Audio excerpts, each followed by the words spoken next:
You can rise from a chair without using your hands. It doesn't seem like much, does it? Standing up from a chair. Something you've probably done thousands of times without a second thought. But if you're between 65 and 80, and you can still do this without pushing off with your hands, leaning forward, or grunting your way up, you're ahead of the game, way ahead. Let me tell you about Harold. Harold was 77, sharp as a tack, and still played a mean hand of poker every Thursday night. But one afternoon, after reading the paper in his recliner, he tried to get up, and couldn't. Not easily, anyway. He found himself pushing off the armrests, feeling a bit unsteady. Huh, he muttered. That's new. He brushed it off until his next doctor visit. The doctor asked a simple question. Can you stand up from a seated position without using your arms? Harold gave it a try, wobbly, unsure, a little embarrassed. That's when the doctor told him something he never forgot. The strength in your legs will decide how long you stay independent. Lower body strength isn't just about walking. It's about staying upright, avoiding falls, and living life on your own terms. When your legs lose strength, your freedom starts to slip too. So Harold got to work. He started small, chair squats during commercials, heel raises while brushing his teeth, slow stair climbs with a hand on the railing. 6 weeks later, he could stand without effort. In 3 months, he was out walking half the guys at poker night. That's the thing. This ability is like a mirror. It reflects your leg strength, core muscles, balance, and coordination. If you can still rise smoothly from a chair, you're not just in decent shape. You're one of the rare ones aging with power. And if not, don't worry. Strength can be rebuilt, and it all starts with just one rep.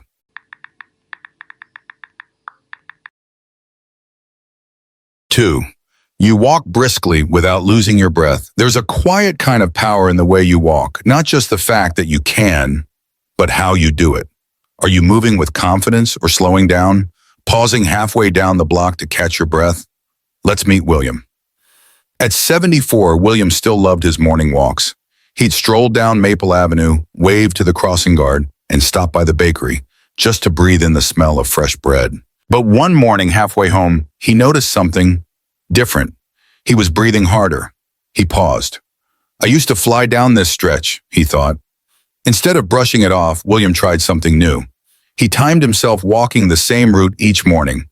Then he began to challenge himself, just a little faster each day. At first, it wasn't easy, but 2 months later, not only was his pace better, he was sleeping more soundly and smiling more too. Walking speed isn't just about speed. It's a real diagnostic tool.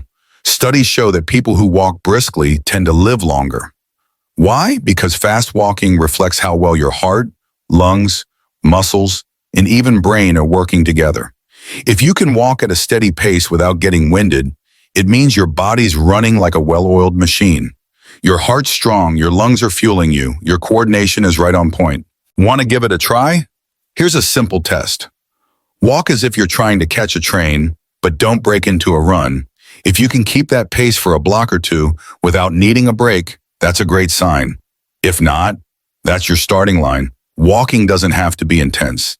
It just needs to be intentional.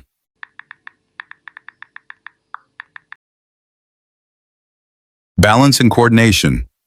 You can balance on one foot for 10 plus seconds. Balance is one of those things you don't really notice until it starts to slip.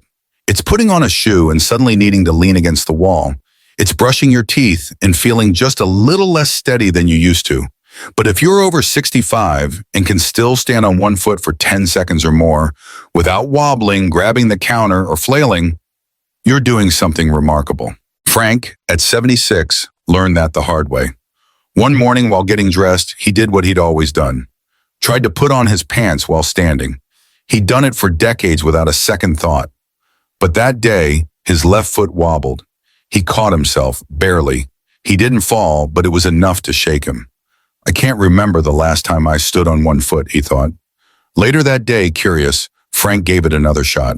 He lifted one foot and timed himself. 4 seconds. That was all it took to light a fire in him. He started practicing, first near the kitchen counter, then eyes open, eyes closed, even while brushing his teeth. By the 3rd week, he was holding steady at 15 seconds, like a statue. Here's the thing. Balance isn't just about grace. It's tied to your brain health, muscle coordination, reflexes, and even how your eyes focus. When you stand on one foot, your entire nervous system kicks in from head to toe. It's one of the fastest ways to see how well your internal systems are holding up. The better your balance, the lower your risk of falling. And for older adults, preventing a fall is more than helpful. It's life-saving. Falls are the #1 cause of injury-related complications in seniors. And many of those falls, they can be prevented. Want to test yourself? Stand near a sturdy counter or wall, lift one foot, count. No wobbling, no leaning, no hopping. Just you standing tall. 10 seconds? You're doing great. If not, that's perfect too, because now you know where to begin. Practice builds power, and balance isn't about age, it's about attention.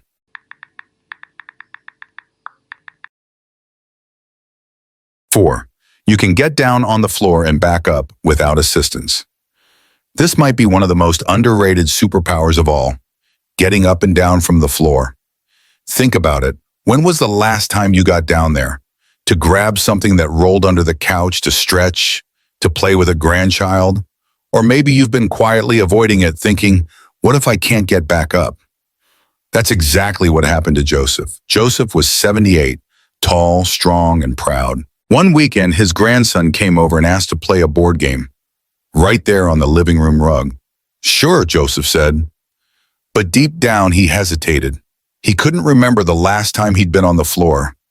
He lowered himself slowly, getting back up. That was the hard part. He had to roll to one side, push off the couch, use his arms. He managed, but the message was clear. His mobility wasn't what it used to be. So Joseph started working on it, not at a gym, just at home. He practiced gentle squats, kneeling, and getting up from low seats without holding on to anything. Within a few weeks, he was moving with confidence again. And the next time his grandson visited, Joseph hit the floor like a champ. Why does this matter? Because being able to lower yourself to the ground and get back up uses nearly every major muscle group in your body. Your legs, your core, your arms and back, your balance and coordination. They all have to work together. Even more important, it's a strong indicator of how well you'll age over the next 10 to 20 years. Research shows that older adults who can do this tend to live longer, stay independent longer, and bounce back faster from life setbacks. But those who stop going to the floor often lose that ability altogether. Here's a simple way to test yourself. Stand near a sturdy chair or couch just in case. Slowly lower yourself to the floor. Pause. Then try to stand up again without using your hands for support. If you can do it, amazing. If not, you've just discovered the most important workout of your week. It's not just about getting on the floor. It's about knowing you can safely, confidently, and on your own terms.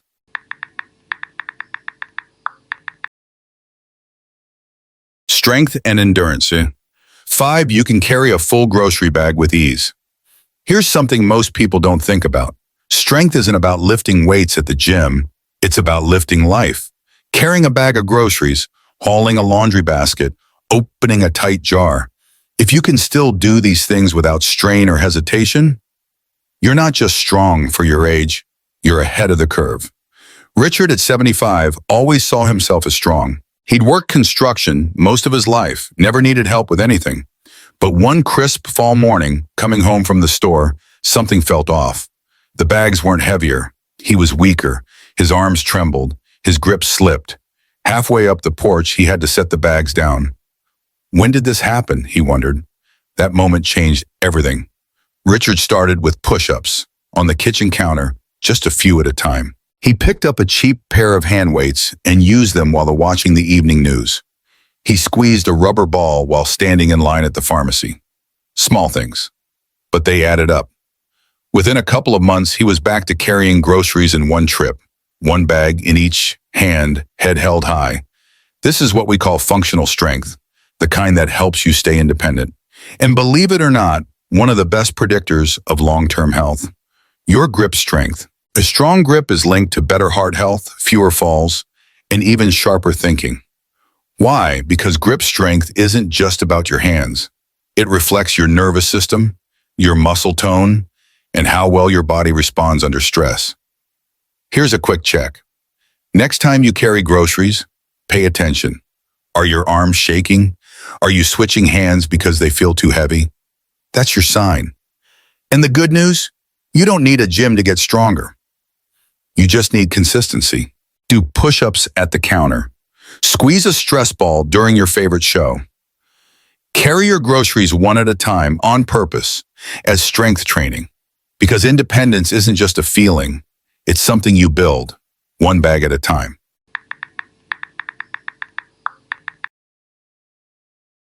6. You can climb a flight of stairs without stopping. Let's talk about stairs. They seem harmless enough until they're not. Until you find yourself halfway up, winded, pausing, gripping the railing like it's the only thing keeping you upright. But if you're over 65 and can still climb a full flight of stairs without stopping, without gasping, without fear of falling, you're ahead of most. Let's rewind to George, age 73. George never gave stairs much thought. He used them all the time, at home, at church, at the library.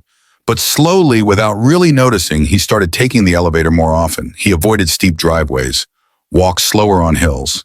It wasn't until dinner at a friend's 2-story house that he realized something had changed. By the time he reached the top, he was out of breath. He had to sit down. Embarrassed, he whispered to himself, "I used to run up these." That night, George made a quiet promise. No more skipping stairs. He started small, just one flight a day. Slow, steady, holding the railing. Then 2, then 3. Within weeks, his breathing improved. His legs felt stronger. The climb no longer scared him. Stair climbing is like a full-body checkup in disguise. It tests your heart, lungs, legs, balance, and stamina, all at once. In fact, many doctors use stair performance as a quick measure of cardiovascular health. Because if your heart's not strong, your lungs aren't efficient, or your muscles are getting weaker, stairs will reveal the truth faster than any lab test.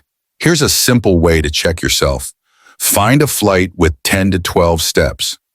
Walk up at a steady pace. Don't rush, don't stop, just move. When you reach the top, how do you feel? Slightly winded? That's okay. Completely breathless, heart pounding, legs burning? That's your signal. It's time to start rebuilding. Reach the top and feel just fine? That's excellent. And the best part, this is one of the easiest abilities to rebuild. Every step is a rep. Every climb is a win. Because being able to take the stairs today means having the freedom to take control tomorrow.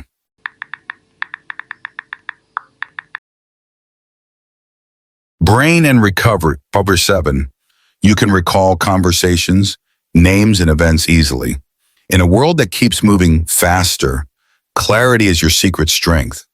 Staying physically active is great, but staying mentally sharp, that's a whole different kind of power.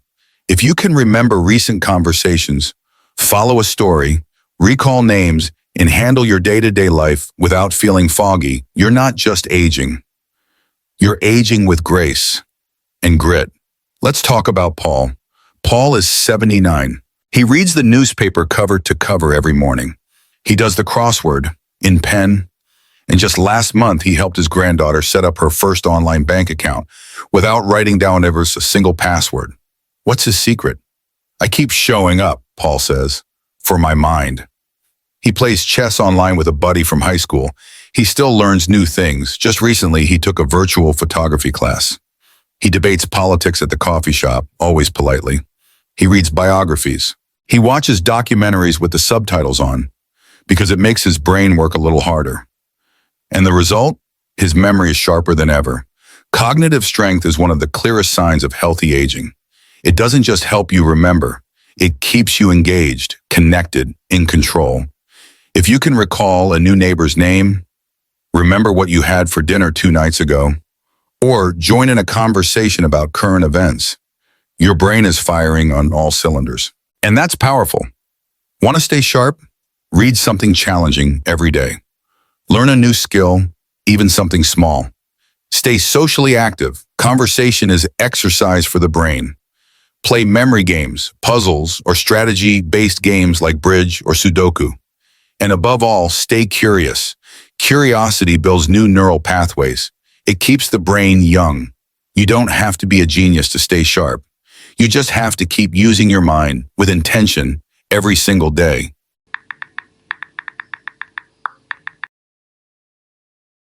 8. You wake up feeling rested and ready for the day. We don't talk about this enough, but we should. Sleep is your body's personal repair shop. If you're 65 or older and still wake up most mornings feeling clear-headed, rested, and energized, you're doing better than most. Much better. Let's talk about Roger. Roger, at 74, used to sleep like a rock. But in the past few years, something shifted. He started waking up at 3 a.m., tossing and turning, needing naps just to get through the day. I figured it was just part of getting older, he said. But then he read something that changed his mind. Good sleep isn't just about rest. It's directly connected to your immune system, brain clarity, heart health, and emotional balance. And poor sleep? It sneaks into everything. So Roger made some changes.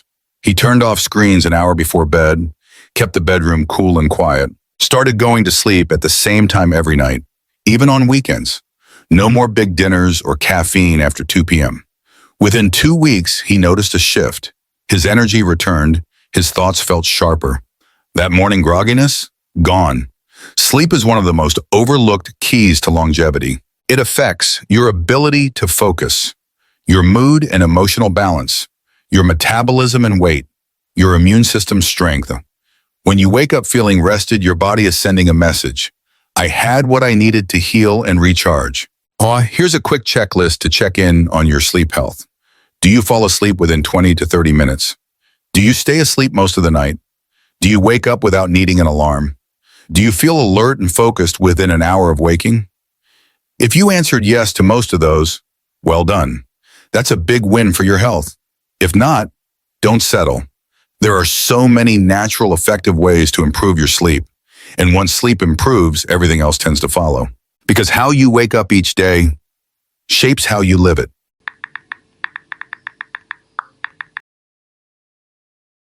Let's take a moment. You've just read through 8 powerful signs, each one saying more about your health, independence, and future than any number on a scale or lab report ever could. These aren't flashy achievements. They're functional milestones, quiet, everyday victories that separate those who are simply aging from those who are aging well. So now take a breath and ask yourself, how many of these signs apply to me right now? Maybe you found yourself nodding along, feeling proud. Maybe a few felt like wake-up calls, and that's okay. Actually, that's more than okay, because here's the most hopeful part. Every single one of these abilities is trainable. Let's recap. If you can stand without using your hands, your legs are still strong and ready. If you can walk briskly, your heart and lungs are still working in sync. If you can balance, your brain and body are dancing in harmony. If you can get down to the floor and back up, your mobility is still in your hands. If you can carry life's little loads, your independence is firmly in your grip. If you can climb stairs, you're literally rising above decline. If your mind is clear, you're still writing your story with confidence. If you wake up refreshed, your body is healing itself every night. That's not just getting by, that's thriving. And here's the truth, aging well isn't about being perfect. It's about showing up for you, moving a little more, thinking a little deeper, choosing strength over stagnation, curiosity over complacency, hope over helplessness. Maybe you're already checking off 5 or 6 of these signs. Fantastic, keep going.